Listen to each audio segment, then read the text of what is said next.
అందరికి ప్రైజ్లా దేవుని మహిమ కలుగుగాక. దేవుని వాక్యంలో నుండి కొన్ని విషయాలు నేను మీకు తెలియజేయాలనుకుంటున్నానండి. చూడండి, యేసు క్రీస్తుని సొంత రక్షకుడిగా మనము నమ్మి బాప్తిసములు పొందిన తర్వాత మన శరీరములు కూడా దేవునికి ఎంతో విలువైనవిగా వాక్యములో మనకి స్పష్టంగా రాయబడి ఉందండి. మన శరీరములు మరి అవి ఎంత పవిత్రముగాను పరిశుద్ధంగాను ఉండి దేవుని మహిమ కొరకు మన శరీరము వాడబడాలని దేవుని గ్రంథము బైబిల్లో మనకి స్పష్టంగా తెలియజేస్తూ ఉంది.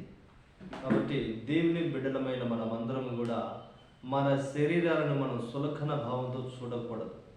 మన శరీరం ఎంతో విలువైనది, మన శరీరం ఎంతో శ్రేష్టమైందని దేవుని వాక్యం మనకు తెలియజేస్తూ ఉంది. చూడండి, అపోస్తులుడు అయిన పౌలు దైవజనుడు సంఘాన్ని బతిమలాడుతూ చెప్తా ఉన్నాడండి.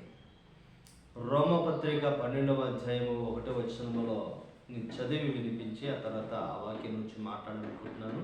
దయచేసి చూడండి, రోమిలకు రాసిన పత్రిక 12వ అధ్యాయము 1వ వచనములో పౌలు దైవజనుడు ఈ విధంగా మాట్లాడుతూ ఉన్నాడు. కాబట్టి సహోదరులారా, పరిశుద్ధమును దేవునికి అనుకూలమునైన సజీవ యాగముగా మీ శరీరములను ఆయనకు సమర్పించుకొనుడని దేవుని వాత్సల్యమును బట్టి మిమ్మల్ని బతిమాలుకొనుచున్నాను.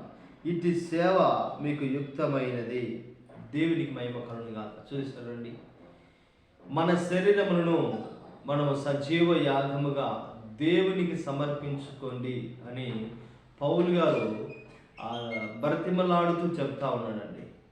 కాబట్టి మనము మన శరీరాన్ని సులకనగా చేసి, మనం ఏదో శరీరము కదా, ఇది మట్టి కదా, మన్నైపోద్ది కదా అనే ఈ ధోరణిలో మనం ఉండకూడదు. మన శరీరం కూడా చాలా ఇంపార్టెంట్, మన శరీరం కూడా చాలా ప్రాముఖ్యమైనదని పౌలు గారు మనకి స్పష్టం చేస్తూ ఉన్నారు. నిజమే కదండి. మోసే దైవజనుడు చనిపోయినప్పుడు ఆయన మృతదేహం కొరకు సాతాను వచ్చి ఎంత ప్రయత్నం చేస్తాడండి.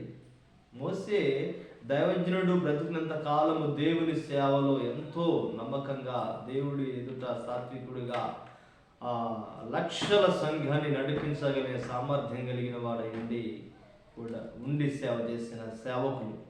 ఆయన చనిపోయినప్పుడు చూడండి ఎంత సాతాను పోరాడిండో. కాబట్టి మన శరీరము ఏదో సులకన భావంతో మనం ఎన్నటికీ చూడకూడదు. మన శరీరం చాలా విలువైనదండి, చాలా ప్రాముఖ్యమైనది. కాబట్టి ఇదే దైవజనుడైన పౌలు గారు అంటున్నాడు, క్షమించండి, కొరింథీయులకు రాసిన మొదటి పత్రిక 6వ అధ్యాయములో 19-20 వచనాలు ఏమంటున్నాడంటే, నేను చదివి వినిపిస్తాను, వినండి. కొరింథీయులకు రాసిన మొదటి పత్రిక 6వ అధ్యాయం 19-20 వచనాలు.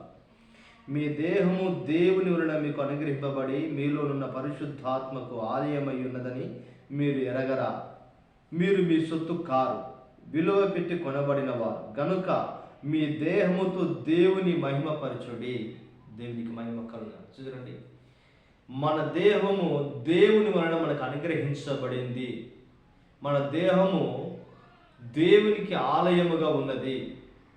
ఆలయముగా ఉన్న మన దేహములో పరిశుద్ధాత్మ దేవుడు నివసిస్తూ ఉన్నాడు అని స్పష్టంగా మనకు తెలియజేయబడతా ఉంది. కాబట్టి యేసుక్రీస్తు దేవుని మనం నమ్మి బాప్తిసం పొందిన తర్వాత మన శరీరములు ఎంతో పవిత్రముగా ఉండాలి, ఎంతో పరిశుద్ధముగా ఉండాలి. ఎందుకంటే ఈ దేహముని దేవుని ఆలయం అంటున్నా ఉన్నాడు. ఈ దేహముని దేవుని ఆలయములో పరిశుద్ధాత్మ దేవుడు నివసిస్తున్నాడు. కాబట్టి మన శరీర విషయంలో మనం అజాగ్రత్తగా ఉండకూడదు. మన శరీరముతో మనము దేవునికి ఆయాసకరమైన క్రియలు జరిగించకూడదు. ఎందుకంటే దేహము దేవుని వలన మనకు అనుగ్రహించబడింది అని, మనకు అనుగ్రహింపబడిన ఈ దేహము దేవునికి ఆలయముగాను పరిశుద్ధాత్మకు నిలయముగాను ఉంది. కాబట్టి ఈ శరీరముతో మనము దేవుని మహిమపరచాలి అంటున్నాడు. దేవునికి స్తోత్రం కలుగుగాక.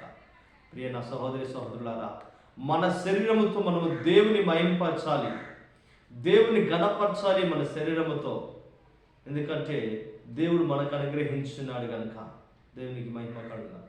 కాబట్టి మన శరీరమును మనం సజీవ యాగముగా దేవునికి సమర్పించాలి. దేవునికి మనము సమర్పించుకోవాలి మన దేహాన్ని. అందుకే చూడండి, షద్రక్, మేషక్, అబేద్గో, దానియేలు వారు బబులోను దేశంలో ఉన్నప్పుడు, చెరపట్టబడినప్పుడు వారు ఆ దేశానికి సంబంధించిన విషయాలలో వారు జ్ఞానముతో వారు ఆ దేశానికి పరిచర్య చేయాలని రాజుగారు ఆలోచన చేసి వారిని ఒక ప్రత్యేకముగా వారిని పెంచుతారు. ఆ విషయంలో వారికి ఇచ్చిన ఆహారము దానియేలు చూసి అంటాడు, ఈ అపవిత్రమైన ఆహారము మేము తినలేము, మేము ఈ ఆహారాన్ని మేము భుజించలేము, ఎందుకంటే ఇది మాకు అపవిత్రమైనది అంటున్నాడు. చూడండి, అది బబులోను రాజు యొక్క తినే ఆహారము. దాని నుంచి కొంత భాగం వారికి ఇస్తే రాజుగారు తింటున్న ఆహారం అని కూడా దానియేలు అంటున్నాడు, ఇది మాకు అపవిత్రమైనది. అది అపవిత్రమైనది అంటాడు, ఇది మాకు అపవిత్రమైనది అంటా ఉన్నాడు. దేవునికి స్తోత్రం కలుగును. ఎందుకు అంటే వారు తమ దేవునికి ప్రతిష్ఠ చేసుకున్నవారు, తమ దేవునికి సమర్పించుకున్నవారు, తమ దేహాలను వారు దేవునికి సంపూర్ణముగా సజీవ యాగముగా సమర్పించుకున్న వారు కనుక వారు అటు ఆహారాన్ని స్వీకరించలేదు. కాబట్టి ప్రియ సహోదరి సహోదరులారా, మన శరీర విషయంలో మనము సులకన భావంతో ఉండకూడదండి. మన శరీరం చాలా విలువైనది. చూడండి, మన దేహములో ఆరోగ్యకరముగా ఉండాలని, ఆరోగ్యవంతముగా ఉండాలని క్రీస్తు యేసు తన శరీరాన్ని నలగొట్టుకున్నాడండి. ఆయన నలుగొట్టుకున్నాడు ఎందుకంటే మన శరీరములో రోగం ఉండకూడదని. పేతురు రాసిన మొదటి పత్రిక 2వ అధ్యాయము 24వ వచనంలో ఏమంటుందంటే, ఆయన పొందిన దెబ్బల చేత మనకు స్వస్థత. దేవునికి మహిమ కలుగును. కాబట్టి మన శరీరాన్ని మనము మరి ఏదో చెడు కార్యాలకి మనము ఉపయోగించకూడదు. దేవునికి ఆయాసకరంగా, దేవునికి దుఃఖకరంగా, దేవునికి ఆయాసమైన కార్యాలు మన దేహముతో మనం చేయకూడదు.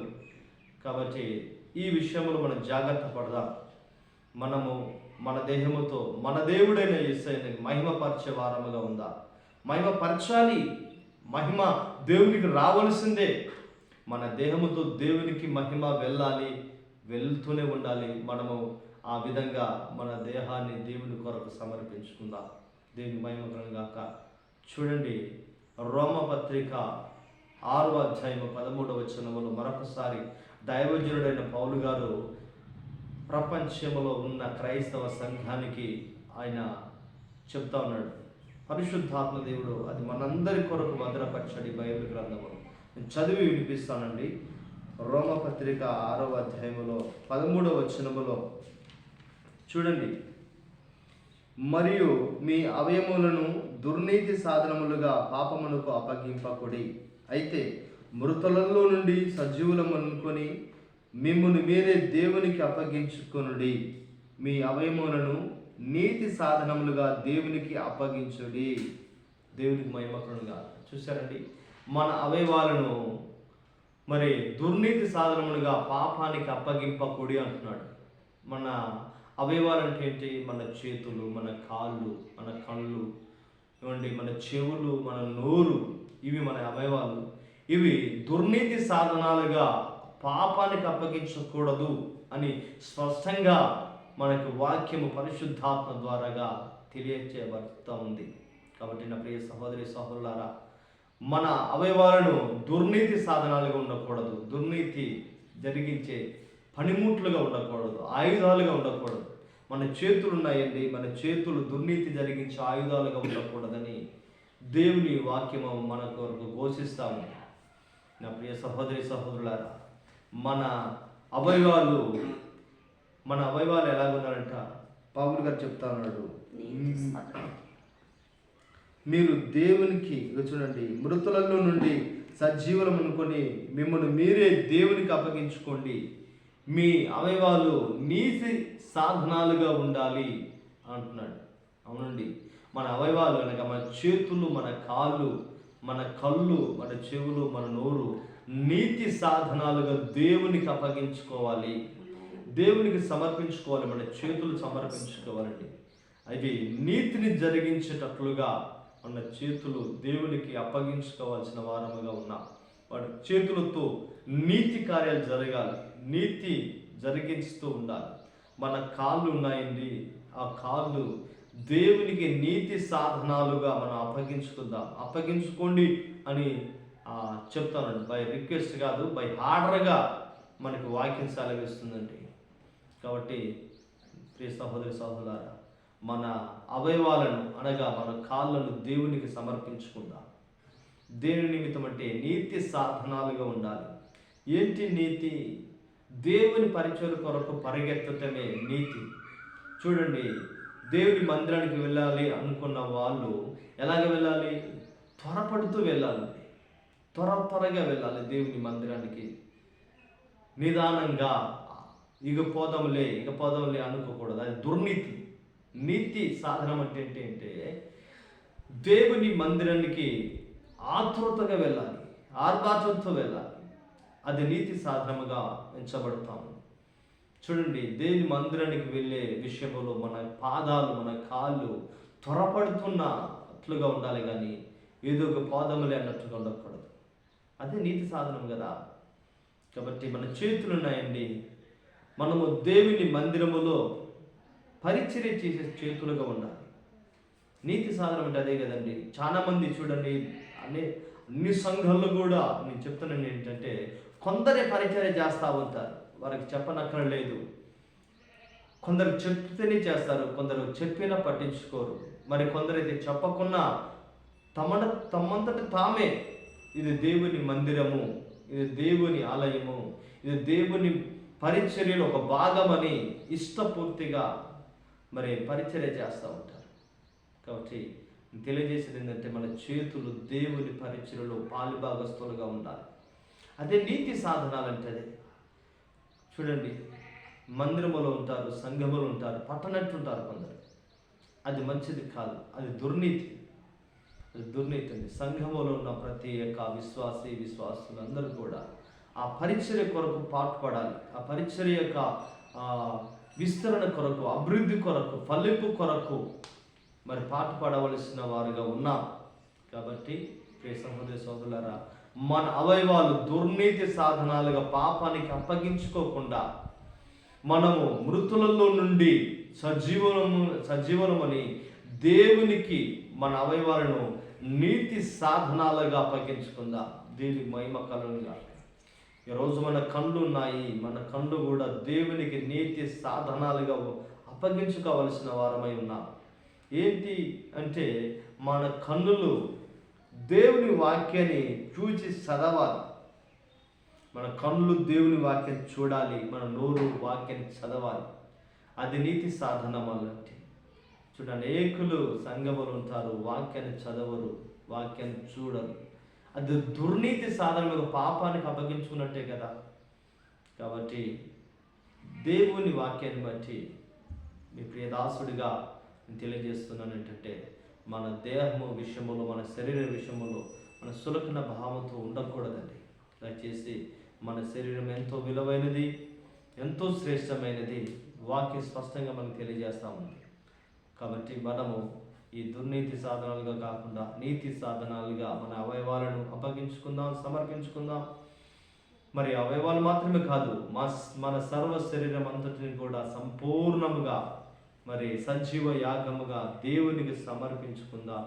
అప్పుడే దేవుడు మరి మన దేహాన్ని ఆలయముగా చూస్తాడు. ఆలయముగా మన దేహములో పరిశుద్ధాత్ముడు నివసిస్తాడు, మనని సర్వసత్యములోని నడిపిస్తూ ఉంటాడు.